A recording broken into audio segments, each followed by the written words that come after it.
Tiga pakar hukum tata negara angkat bicara tanggapi wacana pemakzulan Presiden Joko Widodo, Jokowi, oleh petisi 100 dari sejumlah tokoh yang mendatangi Menko Polhukam Mahfud MD, baru-baru ini.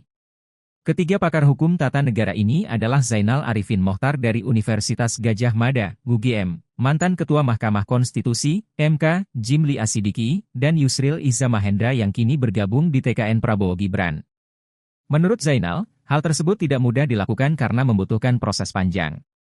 Ia mengatakan pemakzulan presiden harus melewati proses yang tidak sederhana, mulai dari penentuan alasan pemberhentian presiden, hingga proses panjang yang harus dilewati. Sementara, Yusril Iza Mahendra menilai gerakan tersebut inkonstitusional karena tidak sejalan dengan ketentuan pasal 7 BUD 1945. Yusril menjelaskan hal ini berbuntut pada pemakzulan Jokowi dalam kurun 1 bulan sebelum hari pencoblosan 14 Februari. Yusril mengatakan mustahil proses pemakzulan dapat dilakukan dalam waktu kurang dari 1 bulan. Sebab proses pemakzulan itu panjang dan memakan waktu. Yusril memperkirakan proses pemakzulan presiden paling singkat memakan waktu 6 bulan. Artinya, setelah pemilu 2024 digelar. Dia mewanti-wanti pemakzulan itu membawa kondisi pemerintahan menjadi chaos karena kekosongan kekuasaan. Di sisi lain, yang membuatnya heran, Yusril mempertanyakan aspirasi soal pemakzulan itu justru disampaikan kepada Mahfud yang merupakan Menko Polhukam sekaligus kandidat Pilpres. Kenapa bukan kepada DPR?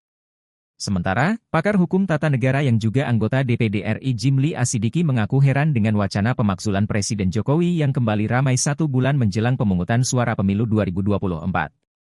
Mantan Ketua Mahkamah Konstitusi, MK, ini menduga isu pemakzulan Jokowi untuk pengalihan perhatian atau karena pendukung pasangan calon capres-cawapres lain khawatir kalah. Zainal Arifin mengatakan, terdapat 3 alasan seorang presiden dapat dimakzulkan atau diberhentikan dari jabatannya. Pertama, adalah presiden melakukan pelanggaran pidana, seperti suap, korupsi, pengkhianatan kepada negara, dan tindak pidana berat lainnya. Selanjutnya, imbuh Zainal, presiden melakukan perbuatan tercela. Zainal melihat frasa perbuatan cela diambil dari aturan hukum yang berlaku di Amerika Serikat, namun bedanya pemaknaan atas kejahatan itu di AS lebih spesifik daripada Indonesia.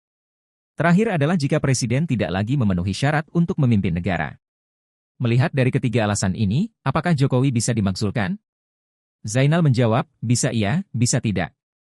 Apakah misalnya presiden cawe-cawe dalam pemilu itu bisa dianggap sebagai perbuatan pidana atau perbuatan tercela? Download Tribun X sekarang, menghadirkan lokal menjadi Indonesia.